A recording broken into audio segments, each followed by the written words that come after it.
Сәлеметсіздер ме балалар? Бүгінгі сабағымыздың тақырыбы судың адам өміріне қажеттілігі бөліміндегі бекіту сабағы. Сабақты өткізетін мен Сетахметова Эльмира Қойшыбайқызы, Ақтөбе қаласы номер 8 орта мектептің бастауыш класс мұғалімі. Сабақты мақсаты бөліндінің бір разрядында 0 болатын кезде 3 таңбалы санды 1 таңбалы санға бөлу алгоритмін және кері амал алгоритмін қолдануды үйренесің.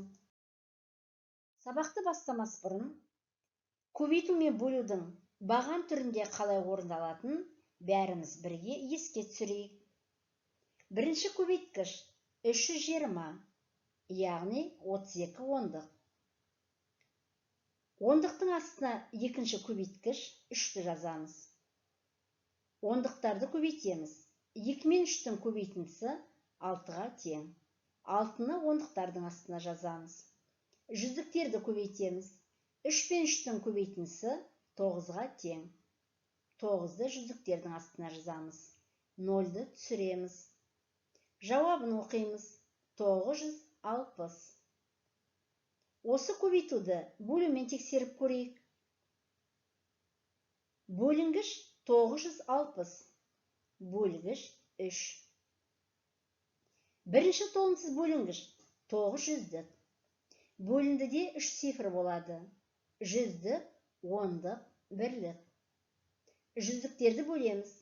9 пен 3-тің бөліндісі 3-ке тең. 3-ті бөліндіге жазамыз. Ондықтарды бөлеміз. 6 мен 3-тің бөліндісі 2-ге тең. 2-ні бөліндіге жазамыз. Бірліктерді бөлеміз. 0 мен 3-тің бөліндісі 0-ге тең.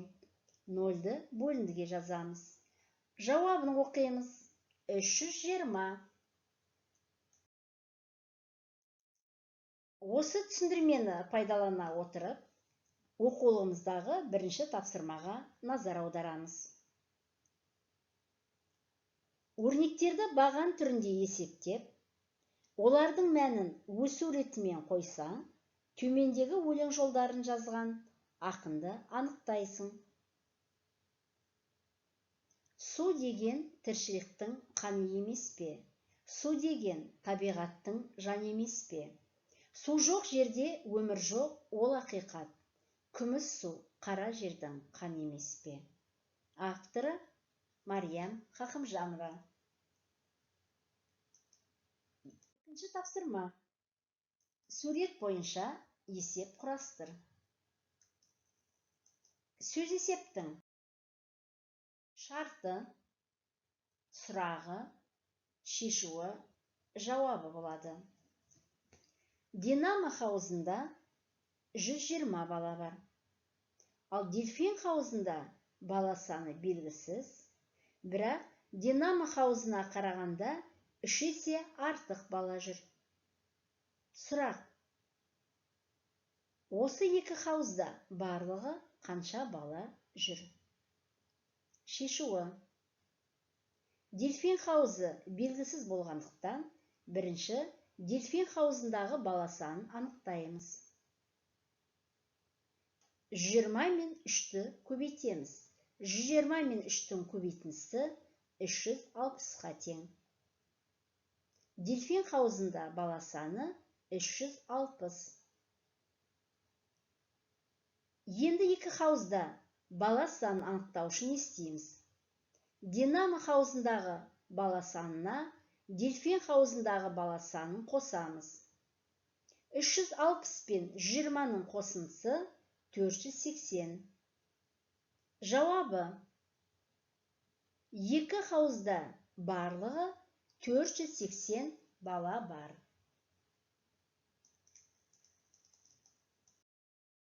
Үшінші тапсырма. Кесте бойынша сұрақтарға жауап бер. Әлия мен Сырым әр отбасы бір тәулікте қанша литр су жұмсайтынын анықтау үшін зерттеу жүргізді. Сырымның отбасында 4 бала, 4 жан, ал Әлияның отбасында 3 жан бар. Зерттеу нәтижесі кестеде берілген. Кестедегі мәліметтер бойынша сұрақ құрастырыңдар.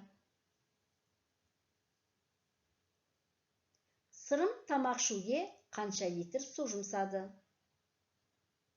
Әлия ыдыс жууға қанша литр су жұмсады? Сырым барлығы қанша литр су жұмсады?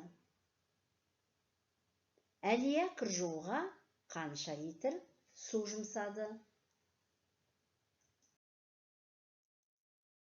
Ал балалар, сіздердің отбасыларыңызда суды қалай жұмсайды?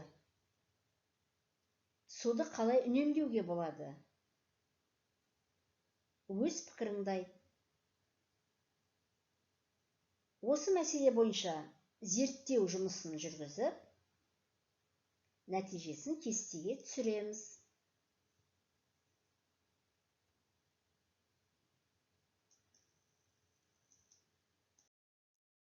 Төртінші тапсырма. Балалар, суреттерге мұқият қараймыз. Өрнектердің есептеп және әр есікке сәйкес кілтті табамыз. 320 мен 8-дің бөлінісі, 27 мен 3-дің көбейтіндісі, 203 пен 4-дің көбейтіндісі, 663 пен 3-дің бөлінісі, 46 мен 5-дің көбейтіндісі, 105 пен 7-ның көбейтіндісі.